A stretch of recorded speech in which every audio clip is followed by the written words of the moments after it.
Hi കൂട്ടുകാരെ, doctor പറഞ്ഞു ആരോഗ്യം ശ്രദ്ധിക്കണം, അതുകൊണ്ട് ദിവസം ഓരോ പഴം കഴിക്കണം എന്ന് പറഞ്ഞു. അപ്പോൾ ഞാൻ എടുത്തു വെച്ച പഴം ഏതെന്ന് നിങ്ങൾ കണ്ടോ?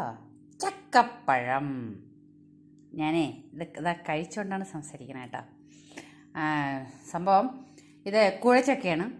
ഇങ്ങനെ കത്തി കൊണ്ട് അരിഞ്ഞ് കഴിക്കണേക്കാൾ എനിക്കിഷ്ടം ഇങ്ങനെ കുഴച്ചക്ക ആകുമ്പോൾ ഇങ്ങനെ വിടർന്ന് വരും. ഇങ്ങനെ ഇളകി വരെ. അപ്പം ഇങ്ങനെ കഴിക്കാനാണ് എനിക്കിഷ്ടം. മാങ്ങ ആയിരുന്നാലും നമ്മളെ കൊട്ടുകോണ മാങ്ങ ഉണ്ടല്ലോ, അതായിരുന്നാലും കഴുകിയെടുത്ത് ചുമ്മാ കഴിച്ചുകൊണ്ട് നടക്കും. പിള്ളേർ പറയേ. അപ്പോൾ എനിക്കങ്ങനെ കത്തി വെച്ച് അരിഞ്ഞ് കഴിക്കണേക്കാളും ഇഷ്ടം അതിനൊരു ടേസ്റ്റാണ്. പക്ഷേ ഇത് മുഴുവനെ കഴിക്കുന്നത് വേറൊരു ടേസ്റ്റാണ്. അപ്പം നിങ്ങൾ കഴിച്ചിട്ടുണ്ടായിരിക്കുമല്ലോ ഇതൊക്കെ. എന്തോ ഈ കുഴച്ചക്ക കഴിക്കണവർ അപൂർവമാണ് കഴിക്കണം, എല്ലാവരും കഴിക്കുമെന്ന് തോന്നണില്ല. അപ്പോൾ എനിക്ക് വഴിക്കച്ചക്കയേക്കാളും കുഴച്ചക്കയാണ് ഇഷ്ടം. അപ്പം ഞാനിത് കഴിച്ചു. പണ്ട് എൻ്റെ അമ്മൂമ്മയൊക്കെ ഉള്ള സമയത്ത് പറയും, ഈ കുഴച്ചക്ക ഇങ്ങനെ കുഴച്ചക്ക ആയിരുന്നാലും വരിക്കച്ചക്ക ആയിരുന്നാലും വയറ് നിറച്ച് കഴിച്ചുകൊണ്ട് കുളിക്കരുത്. പിന്നെ നമ്മൾ കഴിച്ച് കഴിയുമ്പോഴത്തേക്ക് ഒരു പരലുപ്പ്, കാരണം വെച്ചാൽ ഒരു നുള്ളു ഉപ്പ് വായിൽ കൊടുക്കണമെന്നൊക്കെ പറയും, വായിലിടണമെന്ന് പറയും കുഞ്ഞുങ്ങൾക്ക് ദഹനത്തിന് വേണ്ടി.